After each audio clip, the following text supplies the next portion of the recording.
Hola, buenas tardes. Soy Dulce Ramírez, soy médico de familia y trabajo en el Hospital Infanta Leonor de Madrid como directora de continuidad asistencial, aunque aquí en esta jornada de esta tarde estoy representando a la Sociedad Española de Directivos de la Salud, SEDISA, de la que soy vicepresidenta primera. En primer lugar, quería daros la bienvenida a todos los que estáis al otro lado de la pantalla. Bienvenida, bienvenidos todos y gracias por estar con nosotros en este encuentro que lleva por título Retos actuales y futuros para la gestión sanitaria de las terapias dirigidas con radioligandos. Como veréis, tenemos grandes expertos y además a los más implicados en todo este tema, que son los pacientes. Os voy a introducir muy brevemente la sistemática de la jornada de hoy.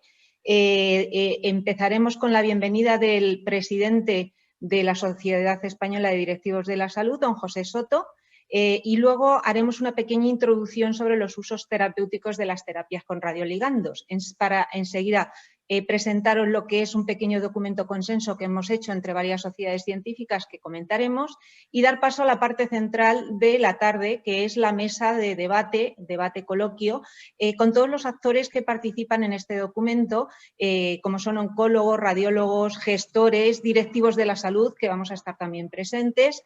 Y por último, evidentemente en toda esta parte tendréis vosotros un gran papel como actores con vuestras preguntas, con vuestras inquietudes, y presentaremos las conclusiones finales. Estas conclusiones, y para participar en este coloquio, podéis hacerlo dirigiendo vuestras preguntas a través de la sección que figura como preguntas y respuestas. Sin más dilación, vamos a dar paso a don José Soto, presidente de la Sociedad Española de Directivos de la Salud. Buenas tardes, Pepe.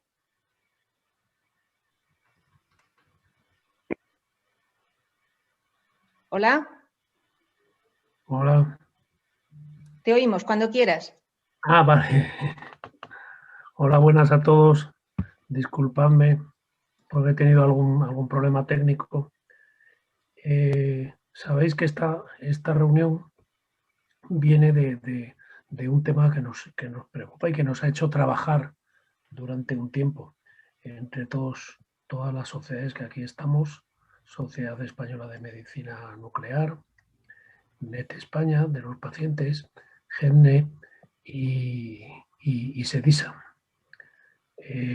Y nos ha preocupado reflexionar sobre las posibilidades que nos da poder tener herramientas en oncología para desarrollar nuevas terapias y desconocerlas, en el fondo, desde los directivos.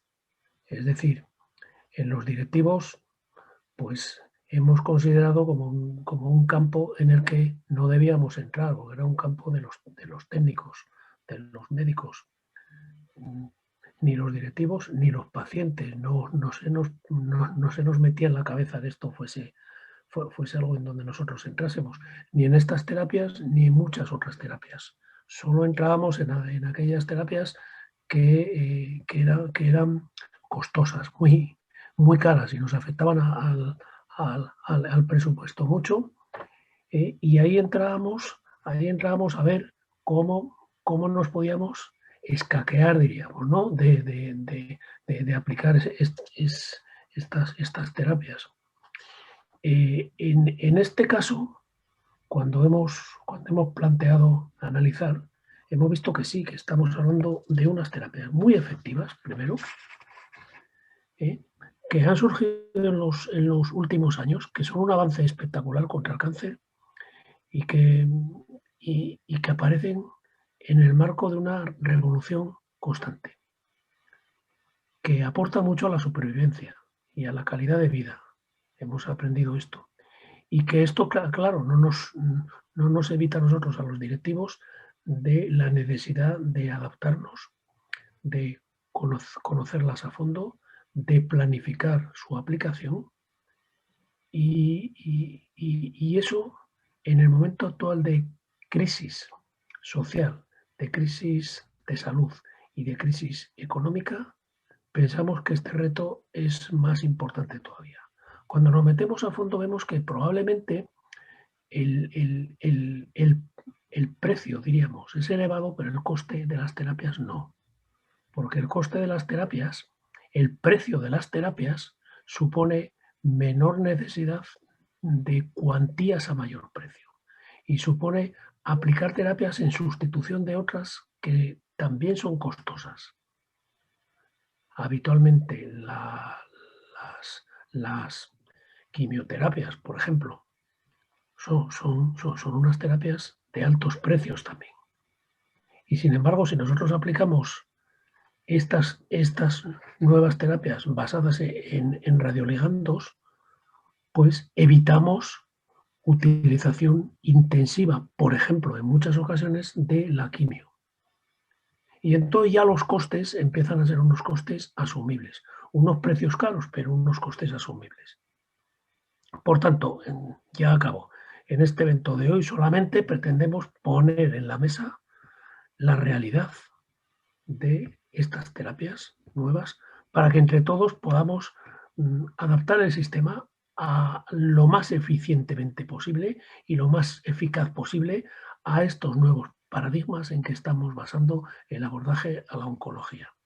El papel de los gestores y de los directivos de la salud es central en ello, por lo que hoy vamos a tener oportunidad de hablar con expertos clínicos, con pacientes y con directivos importantes, como es, muchas gracias Trinitario también por haber aceptado venir, como es Trinitario Pina. Y ya no digo nada más, ahora es el tiempo de los expertos y nosotros escucharemos atentamente, eso sí, con la sana voluntad de mejorar en nuestra aplicación como directivos y de intentar utilizar aquello de más eficacia y más eficiencia, como he dicho últimamente. Gracias a todos. Adelante, Dulce. Muchas gracias, Pepe. Gracias por compartir tu tiempo con nosotros y tus palabras, que yo creo que han centrado perfectamente lo que es la inquietud como directivos de la salud y como sociedad que representa a los directivos de la salud. A continuación, vamos a dar paso al doctor Joan Castell, en representación de la Sociedad Española de Medicina Nuclear e Imagen Molecular. Él ha sido jefe de Departamento de Medicina Nuclear del Hospital Universitario Vall d'Hebron y coordinador del área de Medicina Nuclear en la Clínica Quirón. Nos va a centrar el tema sobre en qué consisten las terapias con radioligandos, cuál es su historia, los usos y los principales retos actuales y futuros, sobre todo para que luego podamos entrar en el debate. Cuando quieras, Joan. Muchas gracias, Dulce. Bueno, en primer lugar, dar las gracias a la Sociedad Española de Directivos de Salud por su amable invitación para que estemos hoy aquí compartiendo estos minutos.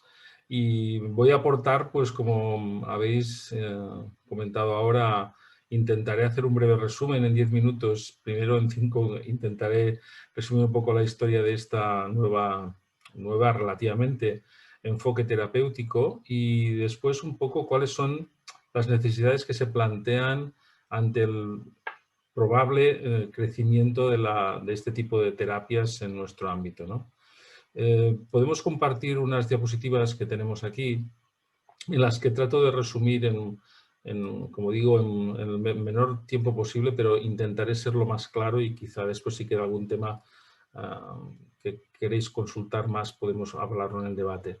En realidad, el enfoque de las terapias con radioligandos proviene de un viejo paradigma, que es el de conseguir unas dianas tanto en diagnóstico como en tratamiento lo más personalizadas posibles. Y esto proviene ya de las finales de la década de los años 50 del siglo pasado, después de la aparición de la energía nuclear aplicada pues, a la guerra y a los inicios de su implantación en los programas de consecución de energía atómica, pero también en sus usos médicos. A finales de los 50 aparecieron ya las primeras aportaciones médicas de los productos radiactivos, en este caso con el yodo 131, que como sabéis se utilizó y se ha seguido utilizando durante todo este periodo de tiempo para el diagnóstico y tratamiento de las afecciones tiroideas, porque la disponibilidad de yodo 131 primero y después de yodo 123 y más recientemente de yodo 124, que es un producto PET, ha permitido utilizar la vía de incorporación del yodo a la síntesis de las hormonas tiroideas como elemento tanto diagnóstico como terapéutico en sus diferentes formas de emisión de energía, ya sea fotónica para el diagnóstico o en forma de emisión de partículas betas para el tratamiento, y aplicar este concepto, que parece muy novedoso, pero que sabemos en muchas áreas médicas que ya proviene de hace mucho tiempo, de intentar identificar dianas muy específicas de cada tumor y para tanto identificar la presencia de estas alteraciones o de esas características específicas de ese tumor y a la vez de hacerlas evidentes y de alguna manera confirmar la presencia de estas células o de estas expresiones fenotípicas de una determinada alteración genética tumoral, convertirlas también en focos o dianas eventualmente terapéuticas. El yodo 131, como ya he dicho, tuvo este gran éxito en el tratamiento de las enfermedades tiroideas, tanto en benignas como el hipertiroidismo o como el cáncer diferenciado de tiroides, y posteriormente el descubrimiento de la metaiodobencilguanidina como un elemento, un precursor de los tumores productores de catecolaminas, tanto de los tumores tanto infantiles como el neuroblastoma, como el feocromocitoma más frecuente en los adultos, pues permitió también utilizar este enfoque de diagnóstico y tratamiento utilizando las mismas dianas moleculares. Pero ha sido desde el inicio del siglo XXI en el que la identificación, el mayor conocimiento de la expresión de todas las alteraciones genéticas que producen los tumores y el conocimiento de dianas muy específicas, no desafortunadamente solamente específicas del tumor. Sabemos hoy día que muchos de los temas de los que hablaremos ahora, de la expresión de determinados péptidos o receptores en las células tumorales, también se dan en las células normales del cuerpo, pero desde luego presentan una afinidad mucho mayor y permiten que estas descargas de energía producidas por estos vehículos que se van a incorporar a estas dianas, transportando un emisor de radiación beta o alfa, que son las que emiten partículas que pueden dañar el DNA celular, puedan tener un efecto terapéutico altamente específico, con escaso daño del tejido sano circundante o a distancia, que pueda expresar de alguna manera los mismos péptidos, los mismos receptores, las mismas dianas terapéuticas, pero en una muchísimo menor concentración, de forma que consigamos tener una alta especificidad en la administración de un tratamiento. Estos tratamientos que persiguen una consecución, llamémosle que inteligente y personalizada a una determinada enfermedad. Podemos hoy día, basándonos en la imagen con la misma diana terapéutica, la misma diana específica de cada tumor, identificar en qué medida este tumor expresa ese determinado péptido, ese determinado receptor, esa proteína transmembrana que estamos estudiando. Por tanto, podemos ya predecir qué respuesta puede tener esta terapia. Evidentemente, estas terapias no van en solitario, forman parte de un esquema terapéutico que hoy día en oncología combina diferentes aproximaciones terapéuticas con diferentes oportunidades y secuenciadamente pueden utilizarse en diferentes estadios de la enfermedad. Pero está claro que la obtención de unos determinados anticuerpos específicos contra un determinado tipo tumoral, unos determinados receptores que tenemos la disponibilidad de tener un vector específico que se fije en estos receptores, permitirá transportar una alta dosis de radiación que se ligará a este producto, a esta diana, y conseguirá lo que estamos intentando ver aquí en esta diapositiva, en el margen inferior izquierdo, en el que podemos observar cómo la entrada de determinadas partículas en la cadena de DNA las romperá definitivamente y producirá una muerte celular inmediata o retardada.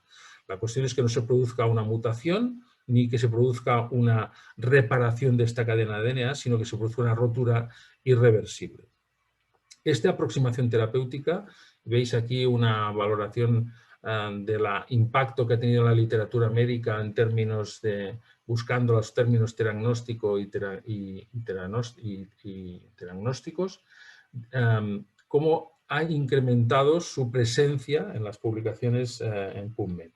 Esta es una gráfica cerrada en 2018, pero que yo he comprobado en 2020 un crecimiento en la misma línea que en los últimos años. Por tanto, hay un creciente interés, no solamente en estas moléculas, sino en que las primeras de uso clínico se plantearon, como he dicho antes, en esta década pasada, para los tumores neuroendocrinos, pero después ha continuado con la aplicación en ensayos clínicos. Todavía estamos en nuestro país, por lo menos, con un uso compasivo especial, llamémosle que tutelado por la Agencia Española de Medicamentos, de estos tratamientos, por ejemplo, en el PSMA, una proteína transmembrana que se expresa en el cáncer de próstata y que puede servir marcada con flúor o con galio 68 como indicador de la presencia de enfermedad local o a distancia, con altísima sensibilidad diagnóstica y altísima especificidad. Hoy día se acepta que niveles de PSA por debajo de 0,5 son candidatos a ser estudiados con esta diana diagnóstica y terapéutica, y eventualmente, si la extensión, las condiciones del paciente, de la enfermedad lo requieren, ser también objeto de tratamiento mediante esta misma molécula, pero marcada en vez de con un emisor de fotones, con un emisor de partículas beta o alfa. Por tanto, el próximo paso ya está siendo real en estos momentos, el cáncer de próstata, y hay otros cánceres en periodo de análisis. Si buscáis los ensayos clínicos hoy día, hay desde ensayos con, por ejemplo, los tumores que expresan ER2, que tienen también su pareja de emisor de imagen. Por ejemplo, en este caso se están haciendo estudios con circonio 89, incluso con flúor 18, pero también la parte terapéutica marcándolos con torio o con lutecio 177, igual que los tumores neuroendocrinos o el cáncer de próstata. Por tanto, y ER2 se da en otra tumoración muy prevalente, que es el cáncer de mama, y en algunos tumores también, en cáncer de estómago y demás, que ya hay ensayos en marcha. Por tanto, tenemos un escenario de tratamientos muy útiles, evidentemente, y repito, siempre integrados en una cadena de tratamientos que debe ser muy estudiada específicamente en el momento adecuado y con las combinaciones también más adecuadas, en conjunto con los grupos de oncología y otras especialidades que se dedican al diagnóstico y tratamiento de estos tumores, de forma que se pueda personalizar exactamente en cada paciente el momento más adecuado para utilizar esas terapias. Lo que está claro es que estas terapias tienen unas necesidades logísticas y de medios. Y ahora esta segunda diapositiva, si la podemos ver, nos va a demostrar cuál es la situación en este momento que necesitamos. Esta es una fotografía bastante reciente. De hecho, hay datos aquí de la OCDE y de la IREF. IREF también es reciente, 2018, pero no ha cambiado demasiado el retrato. Vamos a ir repasando un poquito qué necesitamos para hacer estas terapias. Por una parte, el elemento diagnóstico. Está claro que la mayor parte de estas dianas terapéuticas van a requerir de un dispositivo de imagen de altísima precisión y de una información prácticamente incontestable. Y esto hoy día es marcar estas sustancias con productos emisores de positrones. La mayor parte, por tanto, de las parejas de diagnóstico-tratamiento que podemos utilizar van a tener una versión diagnóstica a través del PET, ya sea con PSMA, ya sea con FDG, ya sea con colina, con diferentes marcadores. Por tanto, va a ser muy importante que dispongamos de una red de PET adecuada para que los pacientes puedan acceder al diagnóstico y a la evaluación de la estadificación de su enfermedad en cada momento de su evolución. Esto va a permitir determinar las necesidades terapéuticas y cuál es el tratamiento más adecuado en cada paciente a través de los comités de tumores interdisciplinares que antes me refería. ¿Cómo estamos en la distribución de los escáneres PET en España? Veis aquí arriba un mapa en el cual se muestra la heterogeneidad importante que existe en la disponibilidad de los escáneres PET por 100.000 habitantes, de forma que hay comunidades bastante bien dotadas con equipos que tienen entre 0 y 400.000 habitantes, pero tenemos también comunidades autónomas en las que un equipo está disponible para más de 1 millón de habitantes. Y en este espectro tan amplio y tan variopinto tenemos todo el mapa del territorio español. Por otra parte, si vais abajo, en el gráfico de barras, podéis ver una estadística hecha por AIREF en la que podemos ver llamémosle, lamentable papel o situación del Estado español respecto a la obsolescencia de estos equipos PET en el contexto europeo. Como veis, tenemos el triste honor de ser el tercero por la cola en cuanto a obsolescencia. De hecho, los datos provienen de una organización europea que se llama COCIR, que es la organización de todos los fabricantes de equipos de alta tecnología médica. La regla COCIR la tenéis al final a la derecha, pone regla de COCIR, que básicamente es que los equipos no tienen que tener más de un 10% en un país, no puede ser mayor de 12 años de antigüedad o 10 años de antigüedad, y después debe haber una proporción no superior al 30% de equipos de entre 5 y 10 años, y la mayor parte de los equipos, un 60%, debe estar con una antigüedad entre 0 y 5 años. Esto sería lo ideal. Evidentemente no todos los países lo cumplen, aquí tenéis una distribución, pero países no tan sospechosos de ser maravillosamente ricos, como si podéis observar aquí Hungría, Portugal, Francia, que evidentemente es una gran potencia, o Bélgica, pero como veis la distribución de obsolescencia, de antigüedad de los equipos es bastante... no está íntimamente ligada al desarrollo, llamémosle que económico del país. Es curioso, yo no sé esto, lo podemos discutir después en la mesa, pero es sorprendente que aquí en los primeros lugares de la Unión Europea figuran países en los que realmente no estamos hablando de grandes potencias económicas. Por tanto, quizá hay un pequeño concepto que es el de preocuparse por que tengamos las mejores herramientas para atender a nuestros pacientes, que sería un elemento bastante considerable a la hora de tener en cuenta en qué destinamos nuestros recursos. Por tanto, ¿qué mensaje de esperanza podemos enviar desde aquí? Bueno, como sabéis, y supongo que estáis todos muy enterados, en este momento esta revolución europea de fondos para intentar salir de la situación dramática del COVID ha generado una disponibilidad de fondos para la resolución de múltiples problemas. Uno de estos objetivos de la Unión Europea es recuperar o rectificar de alguna manera los déficits que tienen algunos países en sanidad, y en España uno de ellos evidentemente es la obsolescencia, como estáis viendo en este gráfico, y por tanto gran parte de los recursos en alta tecnología que se van a invertir en España, tanto en dispositivos de resonancia, de TAC o de PET o gamacámaras, va a ser destinado a recuperar esta obsolescencia. Por tanto, el plan del Ministerio en este momento, el INDEAT, está destinado a recuperar todos los equipos de más de 12 años, convertirlos en equipos actuales, y eso va a cambiar probablemente el escenario que estamos contemplando en este momento. Este plan se va a ejecutar antes de 2023 y por tanto puede arreglar parte de este problema. Y esto espero que lo hagamos bien y consigamos que estos fondos reviertan en esta recuperación de nuestro parque tecnológico.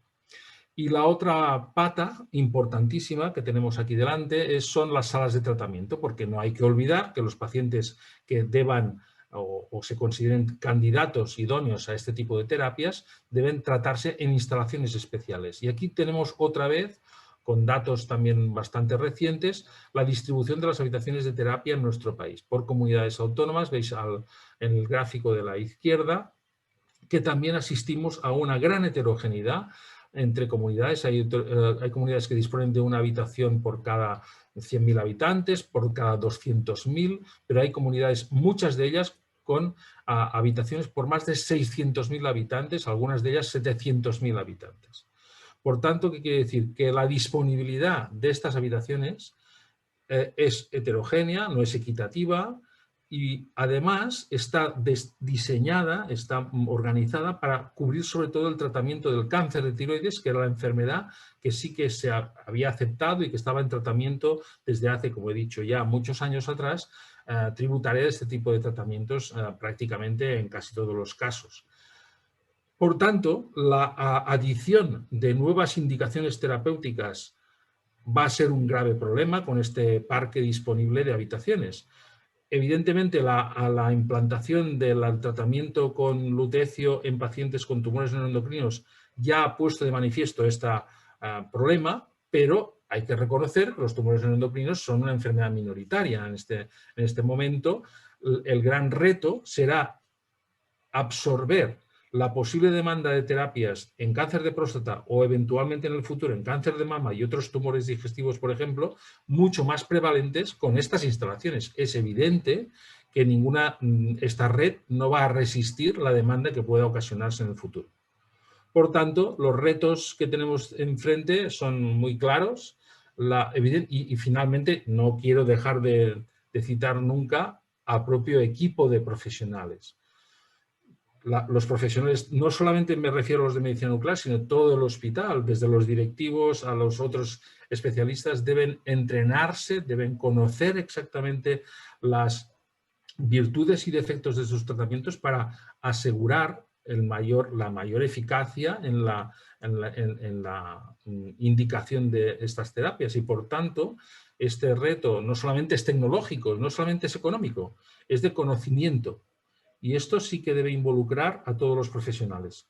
Los profesionales que estamos al cargo de estos pacientes en mayor o menor grado, los oncólogos que siguen todo el proceso en sus diferentes áreas y aquellos que vamos participando en algunos momentos en el diagnóstico o en el tratamiento eventualmente que se pueda indicar en estos comités. Por tanto, creo que va a ser muy importante que aparte de estas consideraciones de planificación, de estrategias económicas y de distribución territorial, tengamos en cuenta la labor de formación, no solamente a los expertos que están ya tratando estos tumores hoy día, sino a los que van a incorporarse, oncólogos que hacen próstata, urólogos, en fin, la gente que está en los comités de mama. Por tanto, esto va a requerir de un esfuerzo de diseminación del conocimiento en estas áreas para hacer la mejor terapia finalmente más adecuada.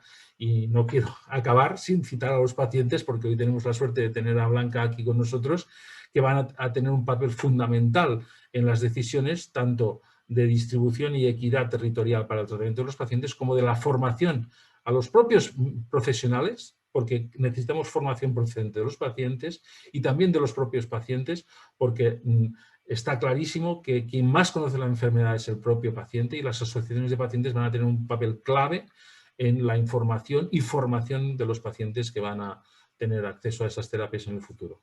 Y nada más, si me he dejado muchas cosas, las podemos comentar después.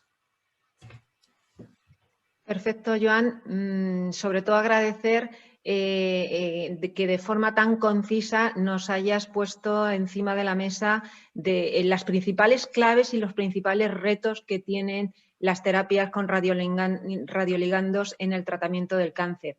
Yo creo que la mayoría de estas claves, como tú las has introducido muy bien y las has puesto de manifiesto, han quedado también reflejadas en ese documento consenso en el que voy a presentar muy brevemente, sobre todo para enunciar que este documento ha sido realizado gracias a la colaboración no solamente de la Sociedad Española de Directivos de la Salud, a la que represento, sino otras muchas sociedades.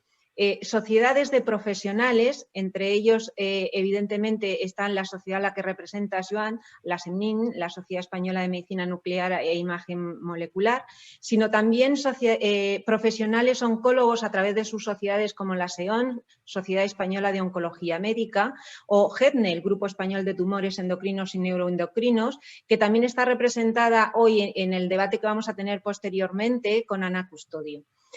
También estará representado el Grupo Español, está representado el documento consenso por el Grupo Español de Oncología Genitourinaria y también los profesionales de enfermería a través de la Sociedad Española de Enfermería Radiológica. pero como no podía ser menos, evidentemente, en un documento de estas características tenía que reflejar la opinión de los pacientes, como bien has dicho, Joan. Y los pacientes están representados no solamente en el documento consenso, sino hoy en la mesa de debate a través de Blanca Huaraz como presidenta de la Asociación de Pacientes con Tumores Neuroendocrinos de España, y también ha participado la GEPAC, el Grupo Español de Pacientes con Cáncer. Sin más, una vez presentada todas aquellas sociedades o profesionales que hemos formado parte del desarrollo de este documento, quiero remarcar muy brevemente los puntos o recomendaciones de este consenso, aunque la mayoría ya han sido expuestos por Jan de una manera más explícita. Yo creo que entre los puntos hay que destacar, como bien ha dicho él, la necesidad de recursos materiales. Él ha puesto de manifiesto la necesidad y obsolescencia de los equipos de escáneres PET y PET-TAC, pero además también la necesidad de suficientes salas plomadas para el tratamiento con este tipo de terapias de radioligandos. También lo ha dicho Joan, la formación y la información. La formación no solamente a profesionales, profesionales y directivos, que dado que estamos hablando de un paradigma que por su naturaleza evidentemente es de una introducción relativamente reciente, está claro que tenemos que fomentar y actualizar los conocimientos, habilidades y la experiencia de todos los actores que formamos parte en el manejo o en el tratamiento de los pacientes con estos problemas. Por lo tanto, sería la formación de profesionales sanitarios, pero también de los directivos de la salud y, cómo no, la información y formación rigurosa a los pacientes, a sus familiares, a través de las estructuras asociativas que les representan. También ha quedado claro que la coordinación y la colaboración en la atención de estos pacientes es prioritaria. Por lo tanto, tenemos que trabajar de manera con equipos multidisciplinares, y esto conlleva a establecer rutas asistenciales que lo que hagan es favorecer ese trabajo mediante procesos asistenciales integrados con protocolos que disminuyan la variabilidad clínica y hagan que la atención de calidad de estos pacientes se establezca de una manera mucho más homogénea, sea donde se van a tratar. Y esto también se ve favorecido porque está claro que estamos hablando de sostenibilidad económica. Evidentemente, el trabajo en red se hace imprescindible para poder hacer llegar este tipo de terapias a todos los pacientes que lo necesitan. Yo creo que con todo esto queda más que evidente que la implicación del gestor sanitario es importante para llevar a cabo toda esta colaboración y todo este abordaje. Pero además lo que pone más en evidencia es la necesidad de la profesionalización de los gestores de la salud para hacerlo posible. Este documento no solamente ha sido publicado y difundido por SEDISA, sino que podéis contar con él en la página web de la sociedad. Antes de pasar al debate, me gustaría presentar a todos los representantes de la mesa que van a dar pie a este debate, y que paso a presentaros a continuación. Nos acompaña Ana Custodio, que ella es oncóloga y es vocal del grupo de pacientes de tumores neuroendocrinos de GEDNE. Joan Castell ya le conocéis, no voy a volver a presentarle porque nos ha hecho esa magnífica presentación y puesta al día de lo que ha sido el documento y de cuál es la realidad de este tipo de tratamientos. Como os he dicho anteriormente, nos acompaña también, representando a los pacientes, la presidenta de la Asociación de Pacientes de Tumores Neuroendocrinos, NET España, y representando a los directivos de la salud, a los gestores sanitarios, está con nosotros Trinitario Pino, que él es director de asistencia sanitaria del Servicio Cántabro de Salud. Aparte de ser reumatólogo de profesión y, por tanto, conocer bien la profesión médica, su visión, nos va a aportar en esta mesa de debate su visión como gestor sanitario y directivo de la salud.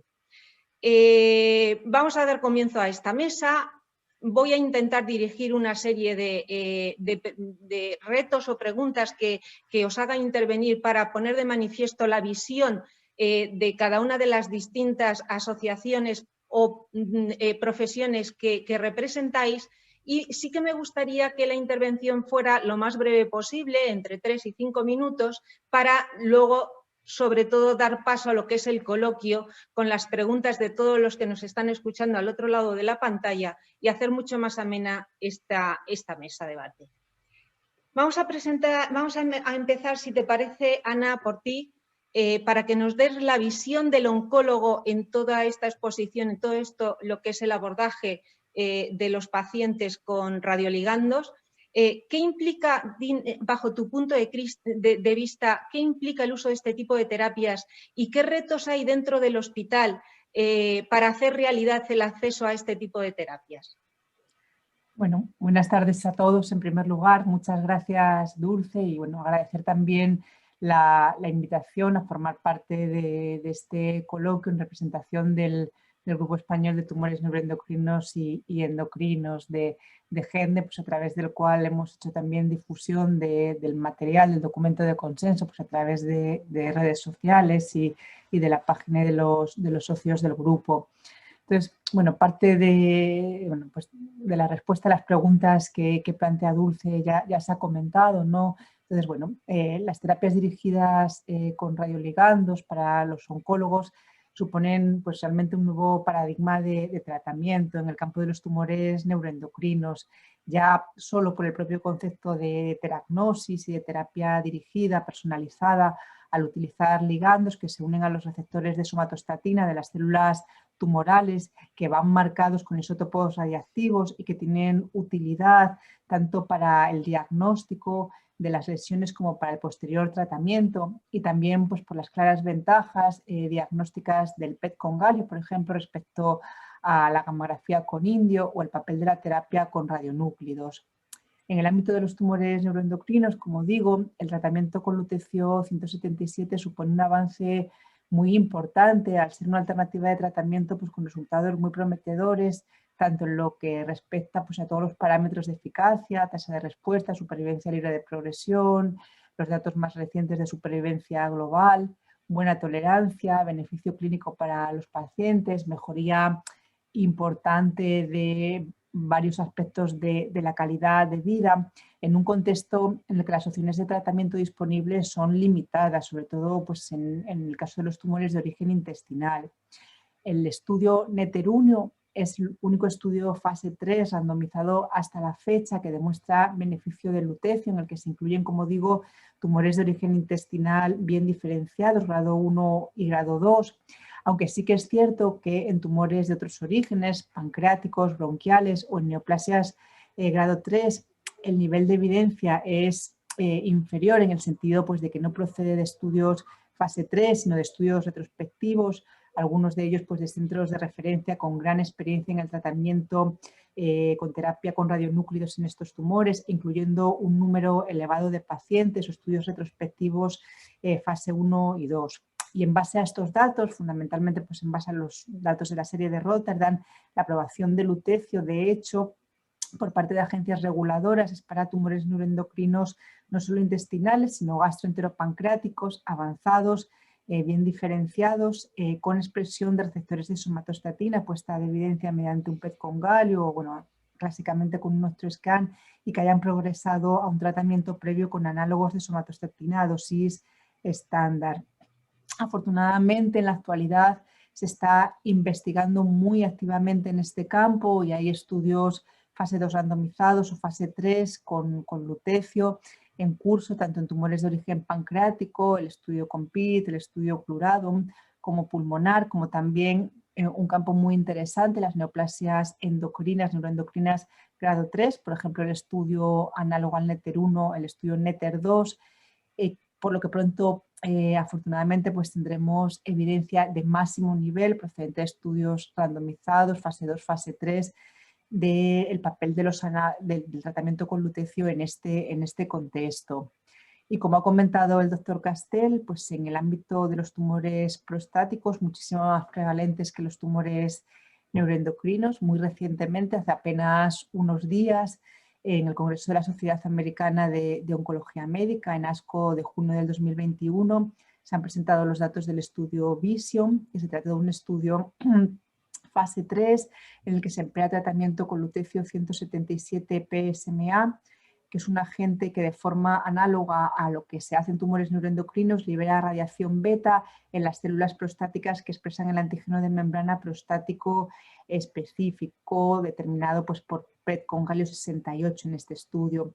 Incluye un número alto de pacientes, 831 pacientes, y el estudio demuestra que el tratamiento con lutecio 177 PSMA mejora de forma significativamente la supervivencia libre de progresión radiológica respecto al tratamiento estándar elegido por el investigador, una mediana de 8,7 frente a 3,4 meses, con una reducción del riesgo de progresión muy significativa del 60% en varones que han sido ya tratados con una terapia antiandrogénica de nueva generación y 1 o 2 líneas previas con tasanos, es decir, pues una población muy pretratada donde las opciones de tratamiento de nuevo son limitadas y se consigue pues, un beneficio muy relevante en distintos parámetros de eficacia con un perfil de toxicidad de nuevo, al igual que los tumores neuroendocrinos, bastante favorable. Bueno, como ha dicho también el doctor Castell, pues hay estudios en marcha pues, en distintas fases de desarrollo, pues en cáncer de mama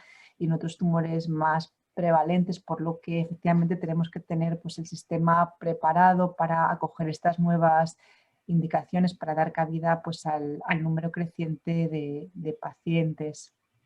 Y por ello, pues un poco repasar, que ya también se ha comentado en parte, pues los retos que hay dentro del hospital, que hay dentro del sistema sanitario actual, pues para manejar estos pacientes, para cubrir las necesidades asociadas a la demanda actual relacionada con el tratamiento con radioligandos.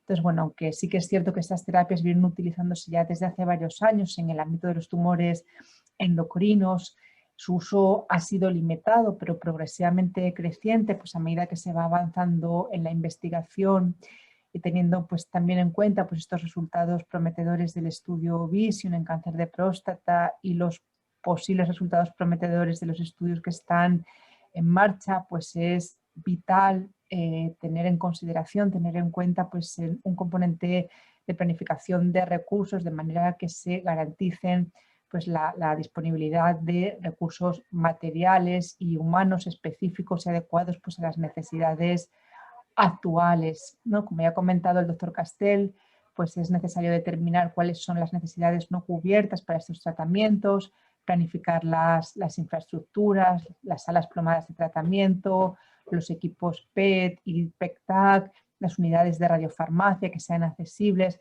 pues de una forma estratégica, de una forma coordinada, también pues, para intentar reducir las inequidades entre distintas comunidades autónomas y asegurar pues, que se cubra la demanda real de este tratamiento y se disminuya pues, los tiempos de lista de espera que siguen siendo pues, un hándicap en la actualidad. Destacar, también se ha hablado de que en oncología médica, entre los profesionales sanitarios, en algunos ámbitos pues, hay falta de formación específica sobre el manejo de tratamiento con radioligandos, concentrándose la experiencia pues, en un número limitado de centros que podrían considerarse de referencia, y en otros centros hospitalarios de segundo o tercer nivel pues pueden no haber unidades especializadas en terapia con radioligandos o incluso no haber servicios de medicina nuclear. Entonces la falta de formación en estas terapias entre oncólogos, médicos nucleares, endocrinos, pues reduce la posibilidad de considerar este tratamiento pues, en comités de tumores o de cara a hacer derivaciones frente a otras alternativas convencionales más familiares, ¿no? Por ello es imprescindible pues, establecer programas formativos impulsados pues, bien por autoridades sanitarias en colaboración con sociedades científicas implicadas, bien asociaciones de pacientes, bien la propia industria farmacéutica, no solo, como se ha dicho, para profesionales sanitarios involucrados, sino también para pacientes, fundamental, para organizaciones de pacientes y también fundamental pues, para los gestores o los directivos de salud involucrados en la gestión de todos estos recursos.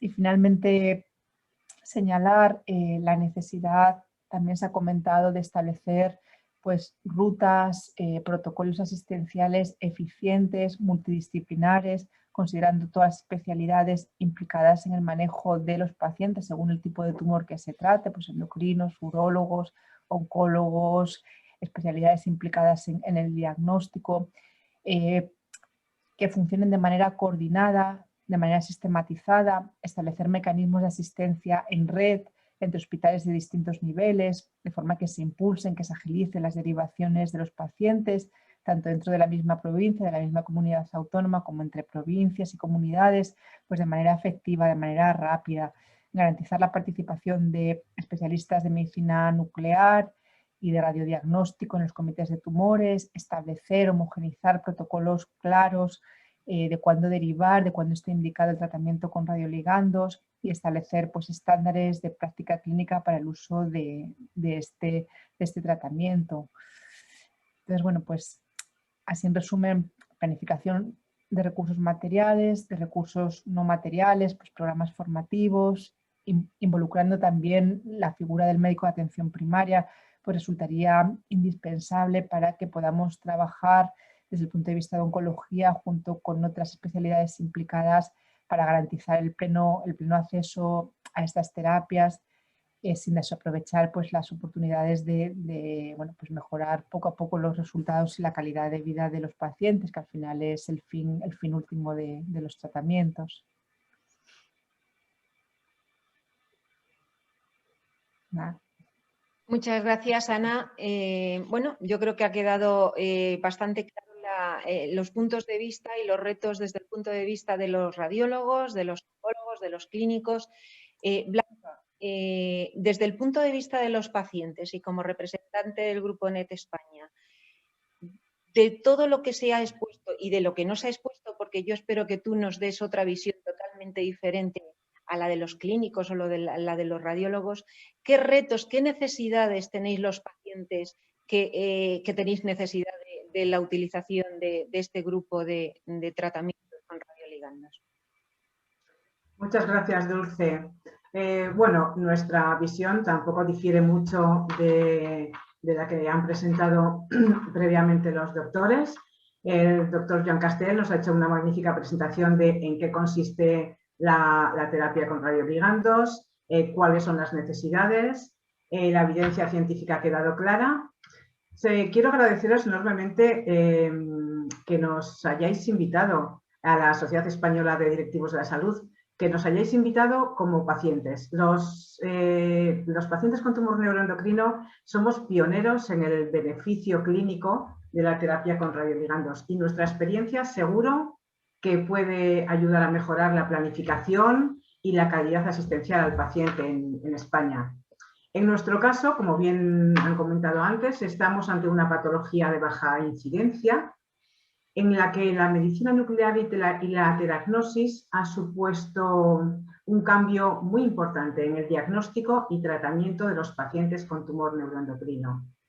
El impacto que supone para nosotros la posibilidad de recibir un tratamiento dirigido, de alta eficacia y reducida toxicidad es muy significativo, permitiendo equiparar las terapias en España con Europa. Es un avance muy importante, de gran valor en la personalización del tratamiento, sin alternativa comparable y es esencial en el manejo multidisciplinar de los pacientes. Su uso para los tumores neuroendocrinos ha obtenido una puntuación de 4 en una escala del 1 al 5 en la valoración de beneficio clínico que realiza la Sociedad Europea de Oncología Médica. Una puntuación que muy pocos medicamentos lo consiguen.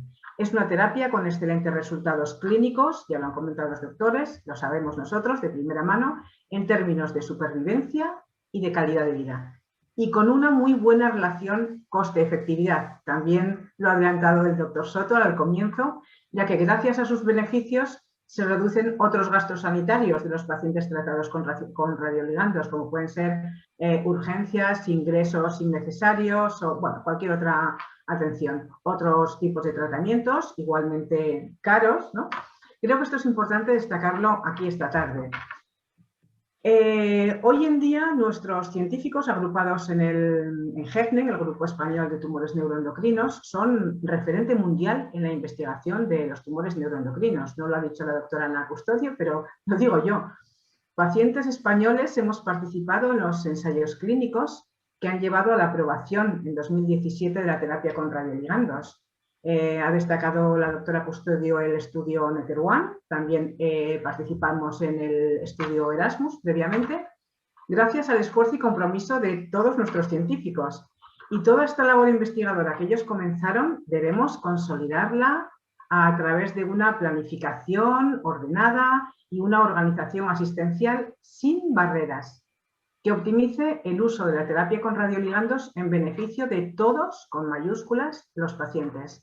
Ahora somos los neuroendocrinos, en un futuro no muy lejano será próstata y, como ha dicho el doctor Castell, pues, puede ser mama y otras patologías oncológicas. Pero para saber identificar la hoja de ruta a seguir, debemos conocer dónde estamos ahora. En este momento los pacientes estamos viviendo una situación de inequidad con grandes diferencias territoriales en el acceso a la terapia con radioligandos y unas barreras administrativas que consideramos absurdas.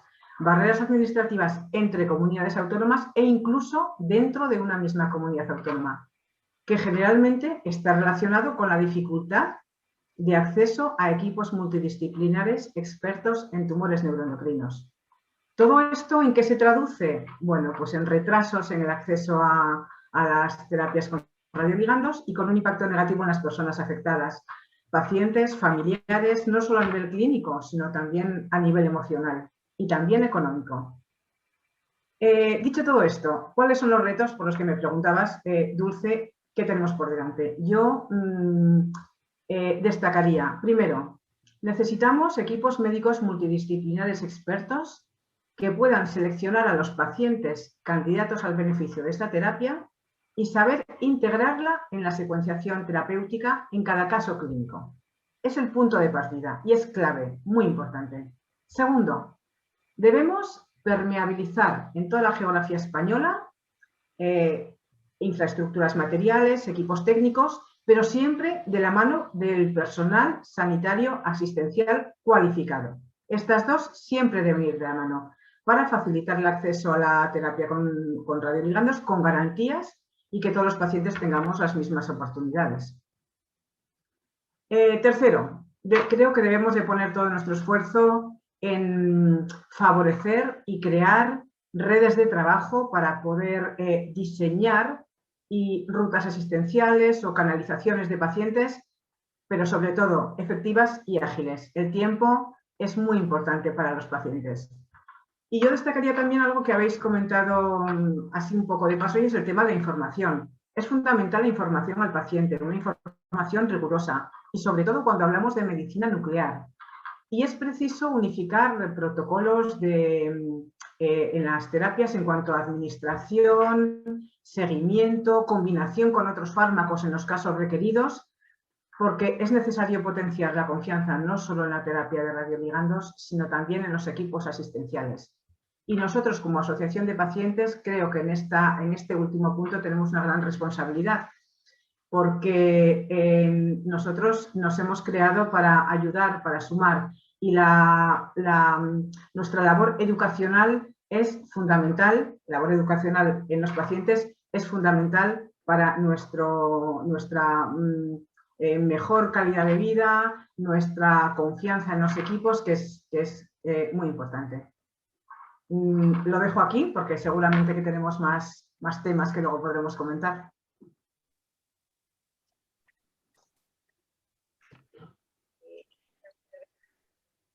Dulce, no te oigo. Cortas para dar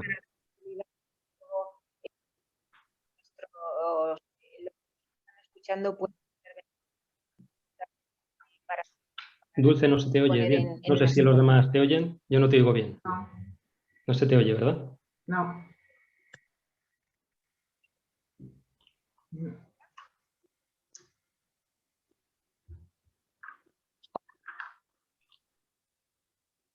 El micro falla, parece.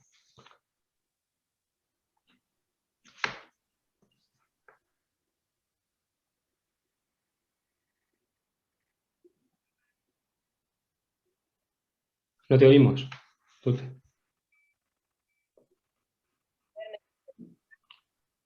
Te oímos muy flojito y entrecortado, pero apenas.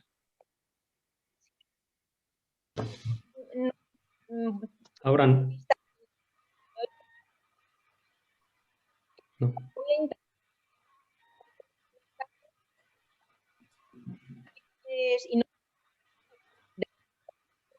A lo mejor por el chat. Sí. No te oímos. No te oímos. Suerte que vocalizas muy bien y somos casi capaces de leerte los labios, Dulce.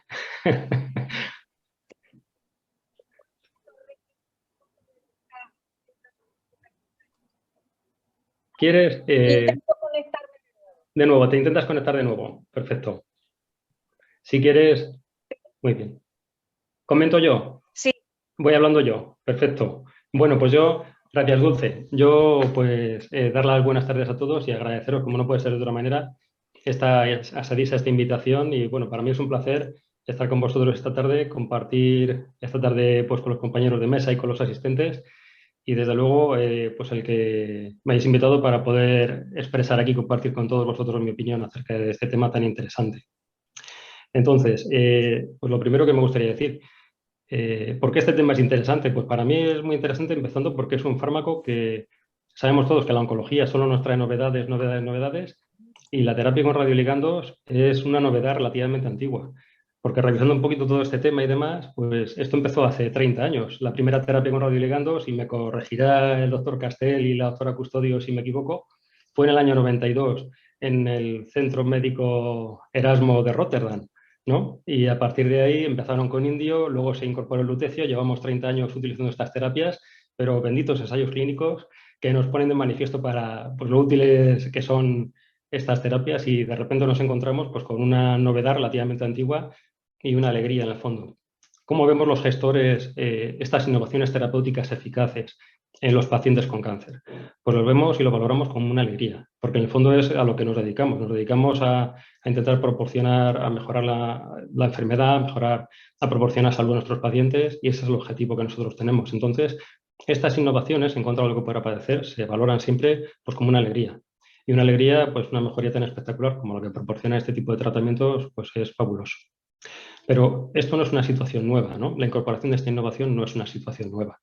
Es una situación que ya vivimos en general con la incorporación de toda la innovación médica que está produciendo en los últimos años. Y aquí yo creo que merece la pena hacer un poco una visión general, una visión más a vista de pájaro, salirnos un poquito de la especialidad ahora en este momento para luego volver al comentario y ver un poquito lo que es la foto general que nosotros valoramos cuando vemos toda esta evolución que se está produciendo en los últimos años. Lo que vemos a día de hoy es un envejecimiento marcadísimo de la población, que lo que está haciendo es que de lo que nos morimos es de enfermedad cardiovascular y de enfermedad oncológica. Y eso es lo que tenemos nosotros que poner el foco. Es decir, eso es una realidad patente.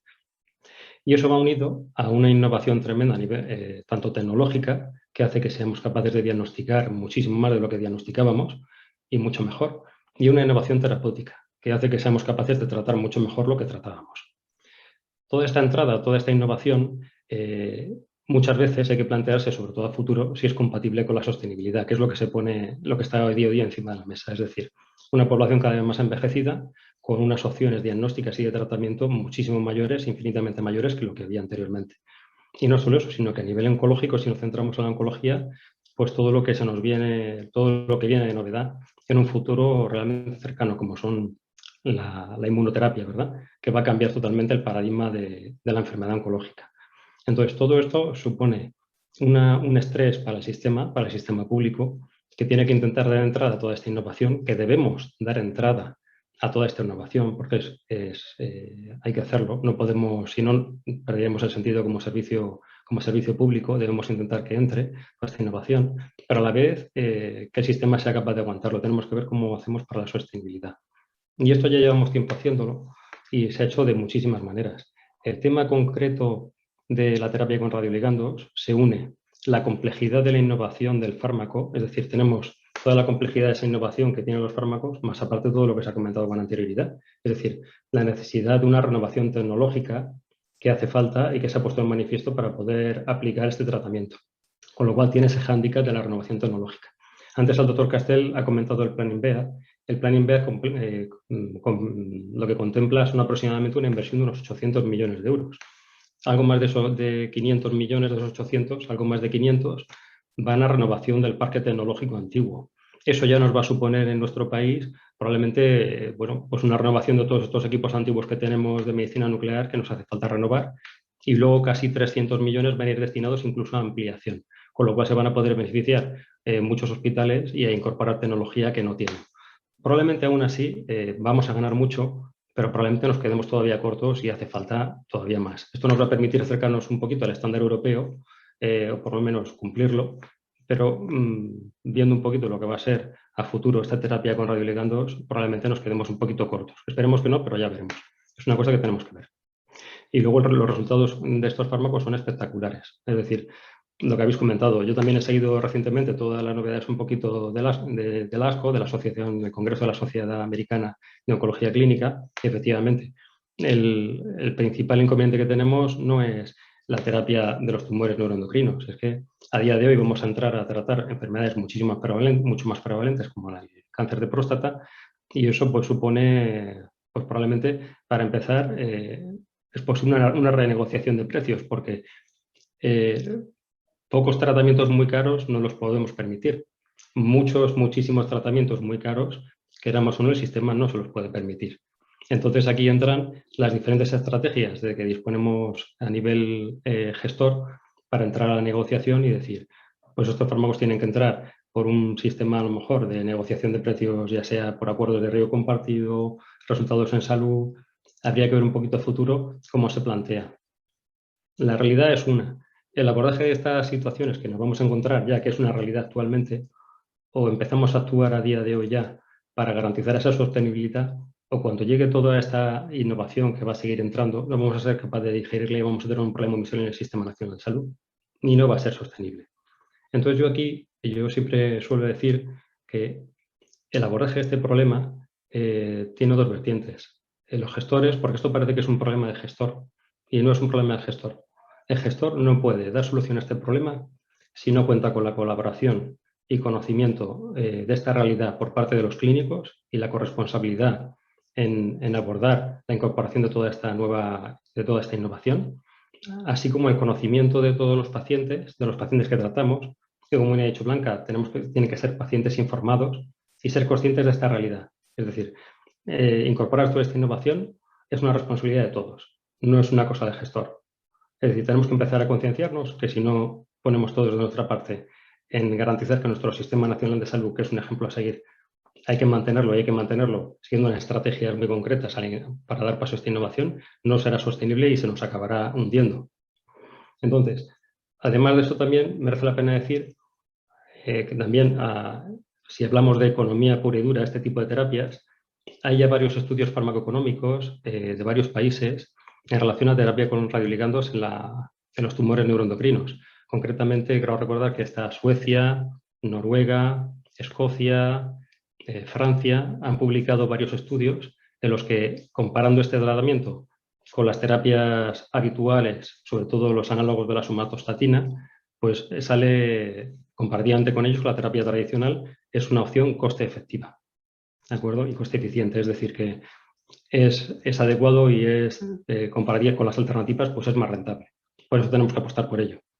Entonces, bueno, es un poquito lo que yo quería compartir con todos vosotros y si queréis, pues empezamos el debate. Dulce, no sé si ahora te podremos oír, a ver si se soluciona el problema. A ver, ¿me oís ahora? Perfectamente. Vale, me alegro muchísimo. Perdonad, disculpar, la tecnología es lo que tiene, que por mucha colaboración que queramos tener, en un momento determinado nos vemos solos ante la tecnología y perdidos. Sin duda yo creo que se han puesto encima de la mesa cuestiones muy interesantes, cuestiones como, y a mí me gustaría dar palabras claves que me han llamado la atención de toda vuestra exposición. Confianza, Blanca, me ha encantado la palabra confianza en toda la exposición que has expuesto, confianza en los clínicos, confianza en los gestores, confianza en todos los que están, todos los actores que tienen que intervenir en la resolución de nuestro problema. Los clínicos y los radiólogos evidentemente nos están hablando de su problemática con respecto a los recursos, la necesidad de acceder y la formación. Y hay algo que, Trinitario, también te agradezco que lo hayas puesto de manifiesto, porque bueno, yo tendría que dar ahora un poco la versión de SEDISA como directivo de la salud, pero me has adelantado evidentemente el tema de la sostenibilidad, de la necesidad de colaboración para que esto realmente sea una realidad y que el acceso a este tipo de terapias pueda ser asequible a todos los pacientes que lo necesitan. Y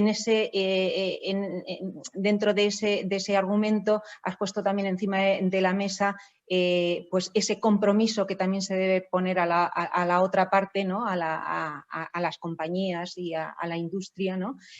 Con respecto a nuevas fórmulas de gestión, no solamente en cuanto a colaboración público-privada, sino también con respecto a riesgos compartidos en la compra y en el acceso de este tipo de terapias. Como directivo, solamente poner una necesidad más encima de la mesa, aunque hay muchas más, y es la necesidad de planificación estratégica y que todo esto realmente entre y forme parte de las políticas de salud, de la estrategia y la planificación que se hace. No, porque al fin y al cabo tenemos presupuestos finalistas donde no se ha planificado realmente todas las necesidades de los pacientes que estamos dando cobertura y evidentemente se hace necesaria esa planificación. Pero también la visión de incorporar dentro de lo que es la gestión y el acceso a todo este tipo de tratamientos los resultados en salud. Y para resultados en salud que al fin y al cabo no solamente es lo que ya Pepe y muchos de vosotros, también Joan, Ana y Blanca lo habéis puesto encima de la mesa, y es los resultados en cuanto a mejora de la salud y calidad de vida que aportan este tipo de terapias. Y evidentemente esos serían los pros. En cuanto a las expectativas y las experiencias del paciente también nos los estáis poniendo encima del coloquio que hoy tenemos, ¿no? Entonces, bueno, pues si realmente tenemos en cuenta resultados en salud y esos costes oportunidades se pondría más en evidencia la eficiencia en el acceso a este tipo de terapias y dejar de hacer otras cosas que no son tan eficientes, ¿no? Solamente era apostillar un poquito esa visión, ¿no? del directivo de la salud y dar paso a las preguntas que algunos ya nos han formulado en el chat de preguntas y respuestas y que hacen referencia fundamentalmente al tema económico. Nos ha mencionado, Joan, nos has mencionado el tema de que ya en el Ministerio y también nos has avanzado el tema del INVEAT y de los fondos europeos y como una oportunidad, ¿no? para intentar dar solución a esa obsolescencia que nos decías en los equipos tecnológicos. ¿Crees que será suficiente en este sentido ese plan de inversión y esos fondos? O como decías, hay que hacerlo bien. ¿Cómo lo hacemos bien, Joan, para que esto realmente llegue y sea una oportunidad? Bueno, la pregunta es un poco complicada, ¿no? Porque no sé si estoy capacitado para hacerlo bien, ¿no? Pero, en fin, yo creo que, como ha dicho antes Trinitario, que ya ha apuntado una duda sobre si ese plan va a ser suficiente, desde luego va a resolver, creo, la obsolescencia de la base instalada. No sé si tengo tan claro que vaya a reparar o reconducir la inequidad de la distribución de recursos en el territorio. Eso lo tengo más dudoso. Yo estoy en la comisión técnica y no estoy en la comisión política, que entiendo que va a repartir los equipos por el territorio nacional, ¿no? Y las comunidades autónomas aquí tienen un papel fundamental a la hora de negociar y decidir cuáles son sus prioridades. Yo creo que hemos de confiar en que en cada comunidad pues los técnicos, los profesionales y los gestores de salud, los directivos y demás hayan hecho en cada una su plan estratégico para desarrollar lo máximo que puedan y aprovechar esta oportunidad. Está claro que en sí misma la oportunidad yo tengo la percepción que no va a ser suficiente, pero que va a cambiar por lo menos una gran parte de esta situación tecnológica, pero la otra parte sí que no la va a tocar. De hecho, yo en la primera reunión con la directora general, Patricia Lacruz, pregunté si había opción a también dedicar parte de este recurso a otras instalaciones de terapia que, como hemos comentado, las habitaciones o incluso instalaciones de radiofarmacia necesarias, como antes apuntaba a Ana Custodio, necesarias para tener un buen manejo de los radiofármacos que van a llegar próximamente, ¿no?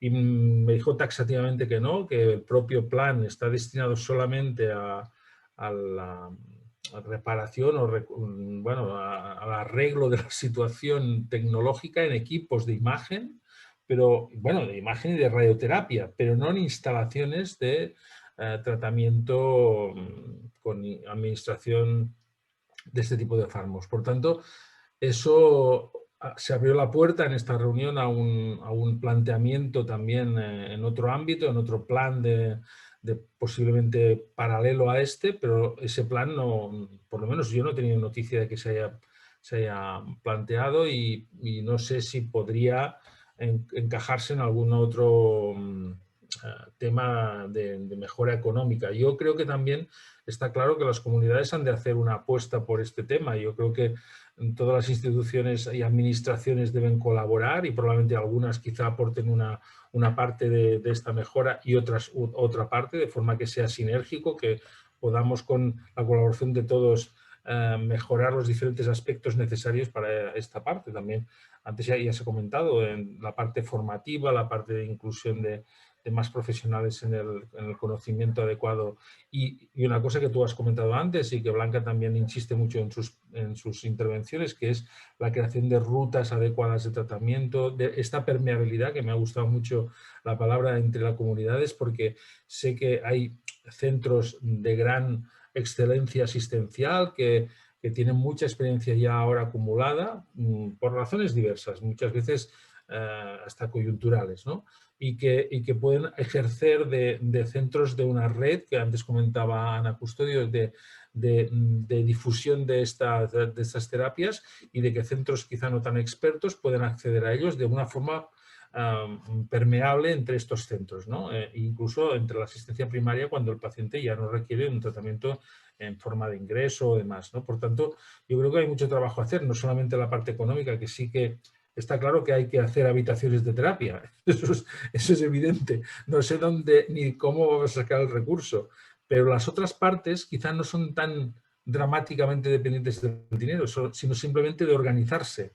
Y eso creo que no es tan difícil, ¿no? Yo creo que GENDE es un ámbito de trabajo multidisciplinar formidable y los pacientes creo que son una fuente de formación y información fundamental, y que organizaciones de este tipo multidisciplinar pueden ayudar a los gestores, a los directores, a la propia dirección de una comunidad autónoma a plantearse cuáles son las formas más eficientes de prestar el servicio. Quizá no son las mismas en cada comunidad, porque la distribución territorial, la población, la dispersión de la población, en fin, yo no conozco exactamente cada comunidad autónoma cómo debe organizarse, pero es posible que haya variantes más apropiadas para cada uno. No sé, yo creo que hay que hacer un esfuerzo de imaginación y de trabajo en conjunto desde la dirección de los centros y la estrategia que debe seguir cada comunidad para hacer accesible estos tratamientos a su población. Sin y si duda, hace falta, evidentemente, a lo mejor hay comunidades que deben durante un tiempo enviar sus pacientes a otra, pero eso no debe ser un problema, porque todos sabemos que enviar un paciente de una comunidad a otra es un... en fin, es un drama. En la parte que yo he vivido en Valle d'Hebron, recibiendo peticiones de tratamiento de otras comunidades, y el problema que se organizaba en eso. Yo no soy un experto, pero lo he vivido en primera línea y me parece fuera de lugar, totalmente. Sin duda, yo creo que nos has avanzado esos retos, ¿no? El reto de cómo coordinarnos entre distintos servicios regionales de salud En este sentido, Ana Custodio tiene levantada la mano y seguro que quiere opinar al respecto, pero yo voy a aprovechar la intervención para tanto a Ana como a Blanca decir, vale, de acuerdo, está claro que evidentemente tenemos que aportar todos desde nuestro ámbito de trabajo, desde nuestra posición profesional, pero sin duda que la experiencia que ya existe nos ayudará a todos los demás a aquellas mejores experiencias, poder ponerlas en práctica sin necesidad de volver a repetir aquellas otras que no han tenido valor. Y en este sentido, Ana, ¿nos puedes contar alguna experiencia de coordinación en cuanto a protocolos en este tipo de pacientes? Y Blanca, experiencias de la incorporación de la experiencia del paciente en todas estas rutas asistenciales.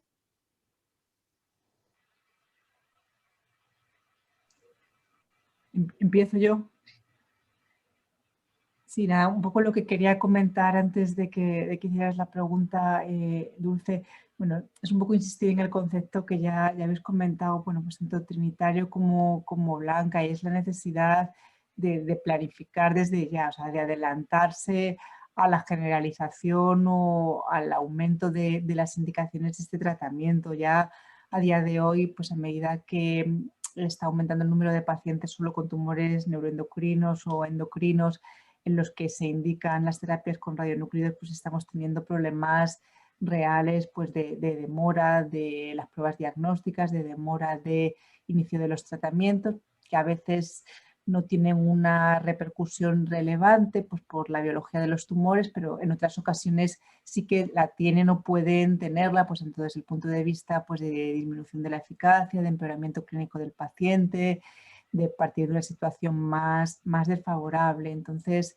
pues entonces el punto de vista de lo más dependiente de recursos materiales como de lo que depende más pues de organización asistencial, de organización institucional, es algo en lo que empezar a trabajar desde ya, porque efectivamente cuando llegue la indicación en cáncer de próstata metastático resistente a la castración, que eso va a ocurrir en breve, o cuando llegue la indicación en otros tumores más prevalentes, si partimos de la situación actual o de una situación parecida a la actual, pues se nos va a echar el tiempo encima y probablemente pues sí que vivamos una situación de colapso difícil de manejar, ¿no? Y luego en cuanto a la pregunta de Dulce, pues yo sí que creo que con los años, en los 4 o 5 años en los que la mayoría de hospitales con un volumen de pacientes con tumores neuroendocrinos importantes llevamos diagnosticando y tratando, pues utilizando PET-calio, utilizando lutecio en pacientes con tumores neuroendocrinos, pues hemos mejorado mucho pues los protocolos de práctica asistencial, pues en parte vehiculizados pues a través de los comités de tumores, donde se presentan todos los pacientes, todos los cambios de situación de la enfermedad, todas las progresiones, pues para tomar decisiones acerca de cuál puede ser la opción de diagnóstico de tratamiento más adecuada en ese momento para el paciente, y también pues un poco para agilizar, hablando con otros especialistas pues de forma ágil, pues el realizar la prueba diagnóstica, el PET-galio, o de agilizar el poner todos los recursos en marcha para que el tratamiento se pueda hacer cuanto antes, pues también con las unidades de radiofarmacia, con los gestores del hospital que nos aprueban el empleo de los fármacos, y eso claramente ha reducido los tiempos de espera y ha redundado pues, de una forma muy importante pues, en un beneficio en supervivencia y un beneficio pues, en calidad de vida para el paciente. Aún así hay retos, ¿no?, pendientes y puntos de mejora, pero yo creo pues, eso, que la implementación del comité de tumores, el establecer protocolos claros pero a la vez flexibles de en qué contextos, en qué indicaciones pues pedir una prueba diagnóstica de medicina nuclear o indicar este tipo de tratamientos, pues agiliza mucho las cosas y mejora la situación de los pacientes. Muchas gracias, Ana. Blanca, en experiencias de incorporar pues, la perspectiva del paciente dentro de lo que es los equipos directivos y las rutas asistenciales. Bueno, experiencia, somos un equipo joven, nacimos en el 2016, pero las dificultades nos han hecho madurar con rapidez. Bueno, nuestra experiencia nos dice que en este momento la planificación es muy desigual. Entonces, yo creo que estamos hablando que el ministerio, que si renovación de los equipos, pero es que yo creo que las prestaciones sanitarias y el acceso no está en el ministerio, están en las comunidades autónomas. Y es ahí donde creo que debemos incidir y debemos exponer nuestras necesidades.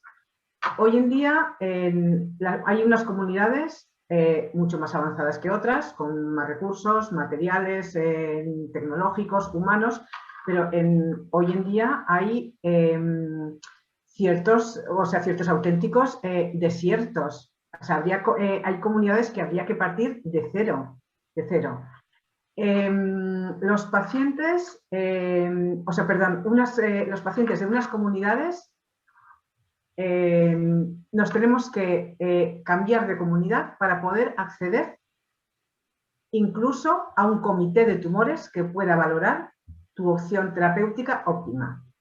Yo antes he destacado como primer punto es la necesidad de acceder a equipos médicos multidisciplinares expertos. La doctora Custodio y el doctor Castel están en dos comunidades, Madrid y Barcelona, que afortunadamente no tienen esas necesidades, pero en España tenemos 17 comunidades autónomas, con 17 características territoriales, de densidad poblacional diferente. Entonces yo creo que es en cada comunidad donde se tiene que organizar y planificar. También quiero destacar cuando hablaba de necesitamos expertos y necesitamos permeabilidad. Lógicamente no puede haber en todos los hospitales servicios de medicina nuclear que se pueda administrar la terapia con radioligandos, pero sí que se puede organizar a nivel territorial y por eso es necesario establecer unas rutas asistenciales que si de 8 o 10 hospitales, pues que sea uno el referente, porque la experiencia es un punto clave. O sea, que los profesionales sean expertos en el manejo va en beneficio del paciente siempre. Entonces, yo creo que encontrar ese equilibrio entre la experiencia y la permeabilidad es fundamental, pero sobre todo hay que estudiar cada comunidad autónoma, porque yo creo que la responsabilidad está en las comunidades autónomas, no está en el ministerio. Muchas gracias, Blanca. Trinitario, yo creo que Blanca ha puesto un poquito el dedo en la llaga de las comunidades autónomas y como director de asistencia sanitaria del Servicio Cántabro, ¿cómo ves tú que se podría? Porque además ha mencionado comunidades que pueden no tener ese problema, pero hay comunidades como la que representas que evidentemente uniprovinciales pueden tener más problemas de acceso a todo lo que nos estaba diciendo que otras. ¿Cómo ves tú que se podría afrontar ese reto?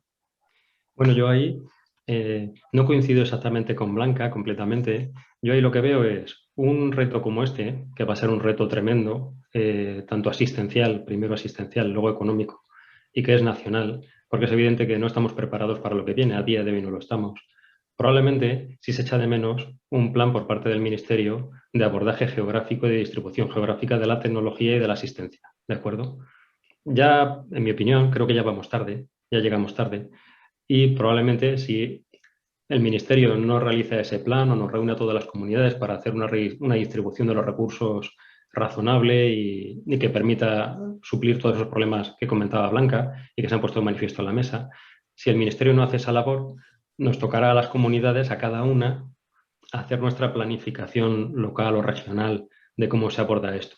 Esto lo que nos puede dar lugar a, pues eso, a que unas comunidades va a favorecer la inequidad en el fondo, porque cada comunidad va a tomar sus decisiones en función de sus prioridades o de sus recursos y cómo lo quiere distribuir, sin ninguna planificación y directriz desde más arriba.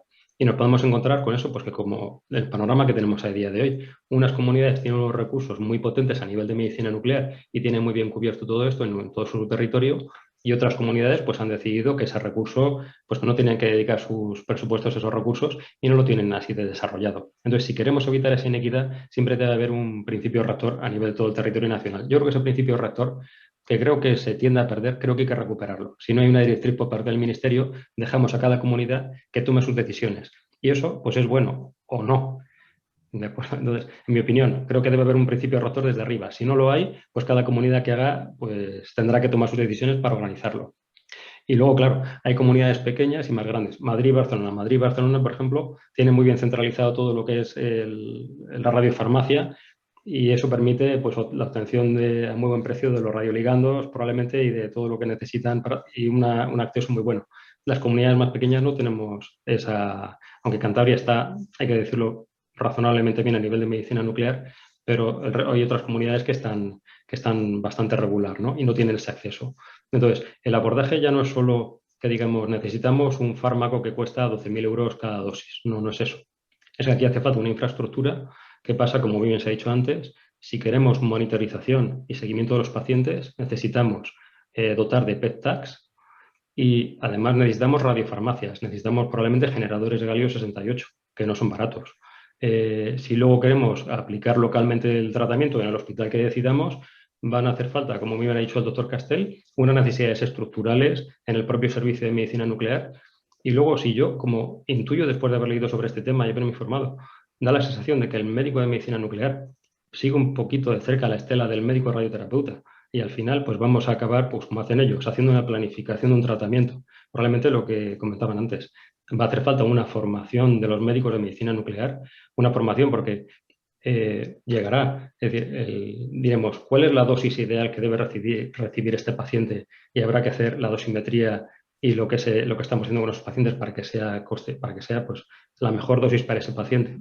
Entonces, eso va a haber que hacerlo, va a haber que formar al profesional médico, va a haber que formar al profesional de enfermería, que necesitamos que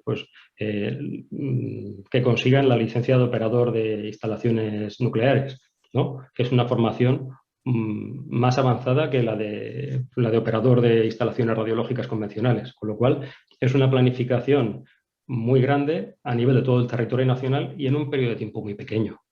Es decir, aquí no tenemos tiempo, es un periodo de tiempo muy pequeño. Por eso yo creo que hace falta un director que marque líneas estratégicas a nivel nacional, pero luego nos encontraremos con el otro problema. Oiga, que es que me quieren mandar a tal comunidad y no me aceptan la derivación. Claro, porque solo está aceptada obligatoriamente la derivación cuando uno es un CESUR. Si usted es un CESUR, está obligado a aceptar lo que le manden. Pero es que si no es un CESUR, usted no está obligado a aceptar ningún paciente que le manden. Y el problema de la derivación que tenemos a día de hoy vía SIPCO es que está con unas... aquí entraríamos probablemente en el anexo 2 del SIPCO, que lo que contempla para una... lo único que se paga, el fármaco no se paga, y lo único que se paga es el PET, que son 600 euros. Es decir, a día de hoy, con las normas que tenemos y con la ley en la mano, una comunidad deriva a un paciente con estas características a otra comunidad y lo que recibe son 600 euros por esa atención. Ese es el problema que hay de fondo en todo esto, que con un presupuesto de otra comunidad atendemos pacientes de otra.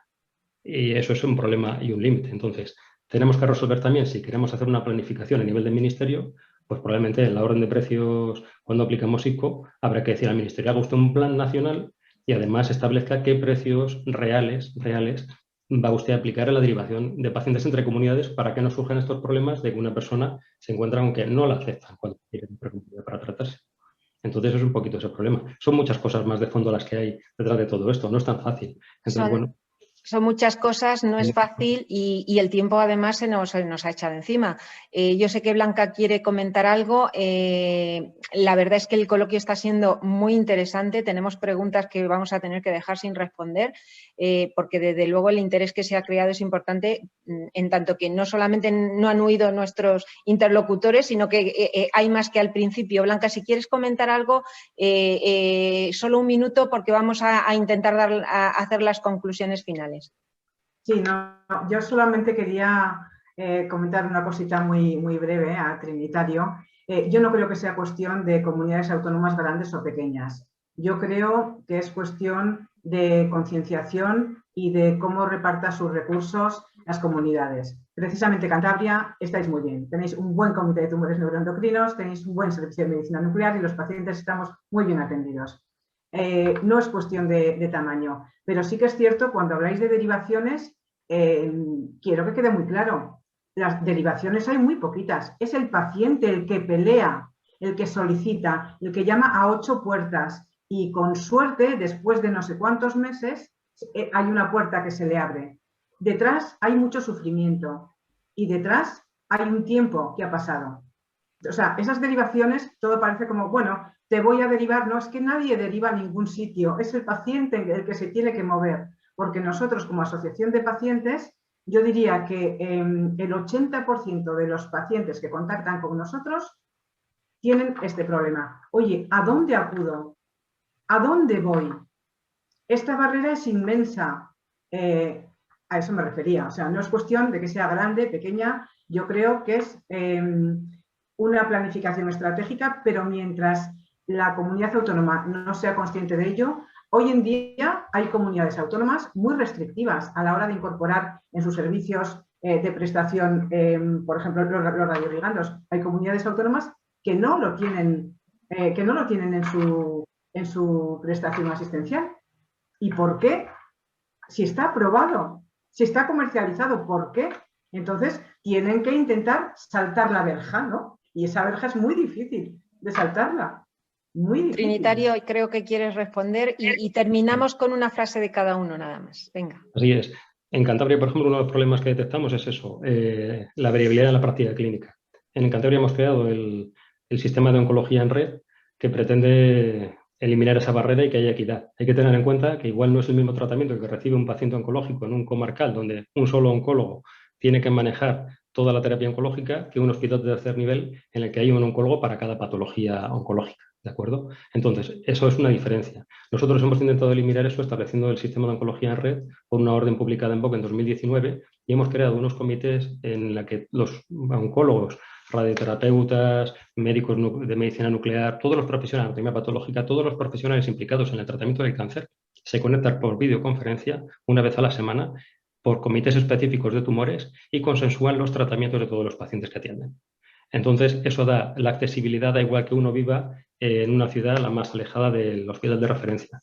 Esa persona tiene la garantía de que su caso se comenta en un comité en el que están todos los profesionales de la comunidad de oncología y si ese paciente necesita acceder a un ensayo clínico, acceder a una terapia tal, pues lo puede hacer fácilmente, además de homogeneizar los protocolos con que se tratan todos los pacientes, con lo cual se consigue homogeneizar, eliminar la variabilidad clínica y facilitar la accesibilidad. Esto lo podemos hacer intracomunidad, no entre comunidades. Yo insisto, Blanca, por el comentario que tú decías de que cada comunidad, en el fondo me has dado la razón, pues cada comunidad hace lo que quiere, perfecto, hace falta un principio rector desde arriba, para que cada comunidad, si está en cartera de servicios del Sistema Nacional de Salud, es una prestación básica, pues lo aplique y preste ese servicio, ¿no? Entonces ahí hace falta ese principio rector desde arriba, en mi opinión, pero es una opinión que estamos varias personas en la mesa y cada uno tiene su opinión. Bueno, yo creo que ha quedado en evidencia que el debate ha sido fluido, que es interesante y que sin duda daba pie a la polémica en el sentido de que todos queremos aportar nuestra visión para intentar mejorar. A modo de resumen, y para no hacer yo las conclusiones, me gustaría que dierais vosotros la conclusión desde vuestro punto de vista, ya no del punto de vista de la visión que habéis representado aquí en cuanto al acceso a las terapias y los retos, sino en cuanto a este coloquio que hemos establecido, ¿qué os lleváis realmente como punto crítico para mañana empezar a trabajar en la mejora del acceso a estas terapias? Y empezamos por el orden que tengo en pantalla para que no nos solapemos. Si os parece, Trinitario, cierra con una frase, a modo de conclusión. Pues la gestión de este problema la tenemos que hacer no solo los gestores, sino todas las partes implicadas, los pacientes y los profesionales sanitarios. Entre todos podemos abordar la inclusión de estas nuevas terapias en el sistema con éxito. Muchas gracias. Joan. Bueno, la verdad es que ha sido una experiencia muy, muy enriquecedora. Yo creo que desde la sociedad lo que podemos aportar es que vamos a ayudar a todos aquellos que quieran mejorar toda la actividad asistencial y de acceso a estos nuevos tratamientos de la mejor manera, promocionando reuniones, actuando como consultores en las sociedades de cada región, en las autonomías o a nivel del ministerio. Vamos a aportar todo nuestro conocimiento y nuestros recursos de formación y de de información a las autoridades que tienen que tomar las decisiones. Yo estoy de acuerdo parcialmente con Blanca y con Trinitario. Creo que sí que cada comunidad tiene que establecer sus prioridades adecuadas a cada región y en su contexto específico, pero sí que debe haber una equidad formal y que se traduzca en una realidad asistencial para todos los pacientes en todo el territorio nacional. Y eso debe provenir de un acuerdo global entre el Ministerio y las comunidades autónomas. Creo que hay órganos en la interterritorial y demás organizaciones que pueden permitir que ese consenso se aplique de una forma eficiente en el territorio. Yo creo que si no lo hacemos va a ser culpa nuestra. No podemos estar dándole la culpa a terceros porque eso es un tema de organización de los propios implicados en este ámbito. Nada más. Ana, muchas gracias. Un poco lo que se ha señalado, ¿no?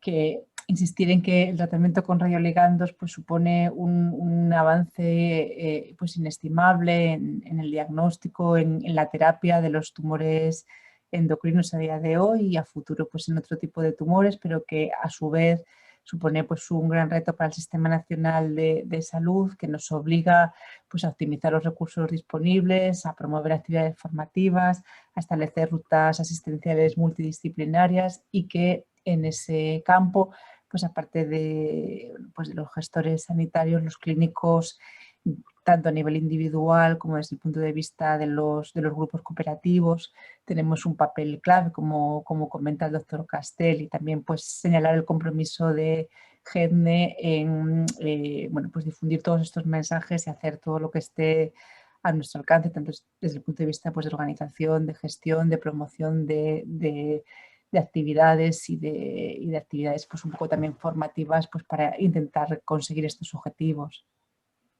Blanca. Bueno, solamente decir que podéis contar con NET España como organización de pacientes. Estamos comprometidos con todo lo que podamos ayudar para eliminar esa inequidad y para ayudar a una planificación coherente y satisfactoria para todos los pacientes. Yo, si me permitís, aparte de agradeceros a todos vuestra participación y vuestra visión, las conclusiones desde el punto de vista de SEDISA es ahondar en que los directivos de la salud somos profesionales y como profesionales necesitamos estar al día y tener realmente que cuenten con nosotros dentro de lo que es SEDISA en la profesionalización del directivo, que ahondará mucho más en que todo esto sea una realidad si se nos mantiene al margen de lo que es realmente los acuerdos políticos o estratégicos más en un sentido distinto a lo que es una profesión propiamente dicha, que es la de la gestión sanitaria. Muchas gracias a todos, muchas gracias a los que estáis al otro lado por estar ahí hasta el final. Os prometí que iba a ser un debate productivo y yo creo que así se ha demostrado. Muchas gracias. Gracias. Gracias a todos. Buenas tardes. Gracias.